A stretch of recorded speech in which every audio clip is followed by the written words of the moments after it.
Você sabe o que é gramscismo? São ideias provenientes do filósofo comunista marxista italiano Antonio Gramsci. Fundou a tese de que para implementar o socialismo numa sociedade, o melhor caminho é ir alterando aos poucos a estrutura de todas as instituições humanas, incluindo as religiosas, educacionais, morais, culturais, jurídicas, governamentais e midiáticas da mídia.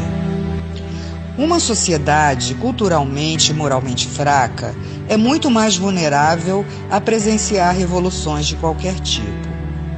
Gramsci postulou o conceito de hegemonia cultural, que é o domínio ideológico de uma classe sobre a outra, trazendo o enfraquecimento do capitalismo, culminando em uma revolução e ditadura comunista. Uma nação inteira fica dopada e dominada, formando uma sociedade idiotizada para que se perpetuem no poder. O gramscismo vem sendo adotado em vários países da América do Sul, como Bolívia, Chile, Nicarágua, Argentina, Uruguai, Peru, Guianas, Venezuela e Brasil. Aqui se tornou mais forte no governo de Fernando Henrique Cardoso, quando este permitiu a criação do Foro de São Paulo, proposto por Lula e Fidel Castro.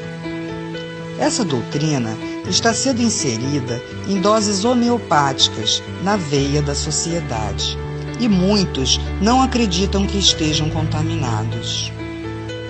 O golpe comunista é feito em etapas. Primeira etapa: um governo populista. Essa fase pode ocupar várias presidências do mesmo partido ou da mesma coalizão. Assistencialismo. Ao aumento de bônus familiares por filhos, grávidas, planos de emergência, bolsas, etc. Objetivo: votos de cabresto na próxima eleição e controle sobre a classe pobre. Inchaço da máquina governamental. Com o aumento de cargos públicos, estimam-se 4 votos do grupo familiar por cada emprego público. Os capitais privados começam a diminuir seus investimentos e seus empregados são absorvidos pelo sistema público. Objetivo: votos de cabresto na próxima eleição. Aumento de salários e aposentadorias, inclusive sem contribuição prévia. Inicialmente, contam com a aprovação da classe trabalhadora e dos sindicatos. Depois, começa a espiral inflacionária que anulará todos os aumentos. O custo de vida dispara e o objetivo é fidelização de eleitores e votos de cabresto na próxima eleição. Meios de comunicação. Todos recebem dinheiro do governo, ficando assegurada a publicidade oficial.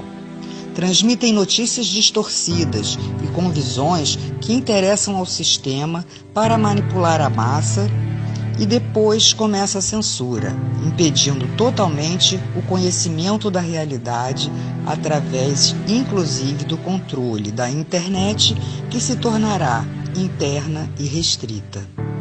Aqui no Brasil, vemos a perseguição àqueles que combateram a subversão nos anos 60. Demonizam as Forças Armadas, o regime militar, taxando-o de ditadura e outras mentiras, criando uma imagem de inimigo inexistente, porém temido. A corrupção, esta se fará presente no círculo dos amigos do governo, que estarão protegidos pela impunidade, os deixando livres para saquear os cofres da nação. Uma outra manobra é promover falsas acusações de discriminação às minorias, como índios, homossexuais, presidiários, drogados, etc. Legisla a favor dessas minorias com o objetivo de criação de grupos ideológicos para a defesa do sistema e ainda a fidelização de eleitores para a próxima eleição. Porém, quando o comunismo tiver totalmente instalado, todos serão rejeitados. A delinquência é uma ferramenta essencial para a implantação do comunismo. Dominam as ruas, infiltram-se em manifestações como grupos extremistas, os Black Blocs, que são financiados, assim como os agentes e líderes de movimentos sociais para prejudicar os que são contrários ao sistema. Segurança.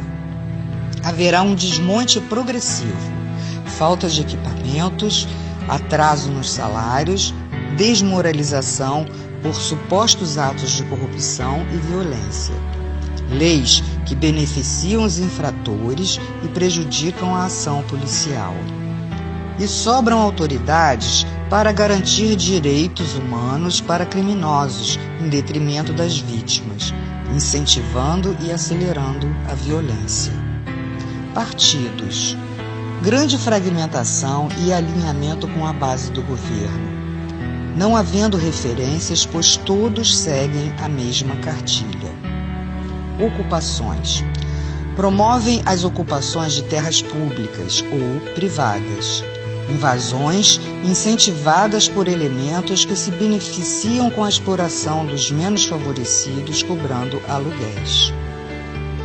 Como prenúncio das expropriações, os capitais estrangeiros começam a sair do país e entram empresas de nações ligadas ao sistema.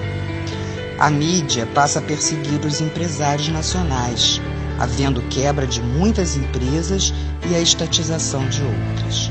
Assim, a classe média não consegue se organizar como oposição. Há o aumento também de ONGs de esquerda e a criação de grupos de choque.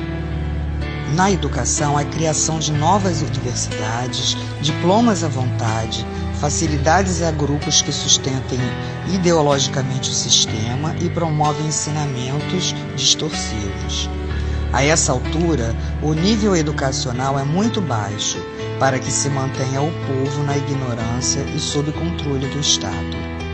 Cria-se a classe braçal do proletariado. Impostos. Oneram os trabalhadores com a alegação de que a finalidade confiscatória é para a redistribuição da riqueza. Porém, serve apenas para manter e financiar as gordas contas do governo, mantendo luxos e ostentações. O narcotráfico. Através dele se dá a deteriorização, principalmente dos jovens. As organizações criminosas movimentam uma grande quantidade, onde o acobertamento se dá, inclusive no tráfico de armas. Sindicatos. A princípio, formados com o intuito de coibir greves através de acordos com o governo. Posteriormente, os dirigentes não alinhados com o sistema se retiram das centrais sindicais na tentativa de formarem centrais dissidentes, sem a menor possibilidade de êxito. Saúde. Criação do sistema único com crescente diminuição da qualidade e precário atendimento, utilizado pela maior parte da população. As prestadoras privadas, com a inflação crescente, altos custos e encargos, acabam sendo obrigadas a vender suas empresas ou então serão estatizadas. O efeito é um grande colapso na saúde. Segunda etapa. Destruição da classe média, fazendo-a culpada pela pobreza dos outros, culpada pela discriminação. Ela, temerosa, não consegue fazer frente ao sistema. Constituição. Várias modificações são feitas, criando lei da mordaça, do aborto, da censura, perseguição aos opositores, legalização da maconha. Promoção do colapso do poder judiciário, tornando-se servidor do governo. A impunidade aumenta, o crime domina as ruas, a espiral inflacionária dispara, a economia se deterioriza. Há a destruição moral e física das forças armadas e da segurança policial, e a centralização dos grupos de choque, que são as guardas bolivarianas defensoras do sistema. A criação de apenas 2 partidos, sendo um dominante e outro de falsa oposição. surgimento de falsos inimigos implantados para praticar conflitos, saques e invasões. Cria-se a lei que permitirá a perseguição de religiosos. Terceira etapa: tomada do poder.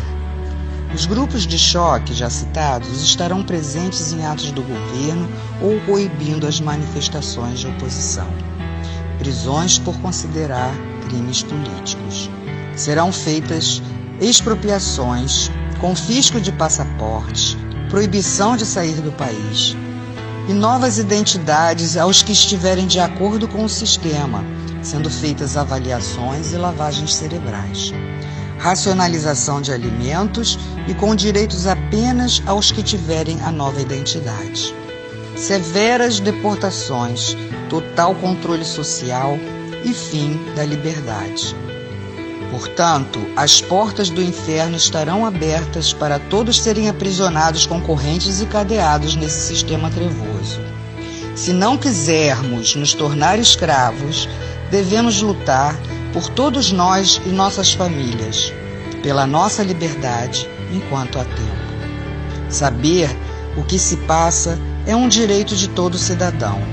Vamos nos unir, ir para as ruas, demonstrar nossa insatisfação e pedirmos a faxina dos três poderes. Assim, teremos a chance de voltarmos a ter um país próspero, de luz e de paz. Faça a sua parte.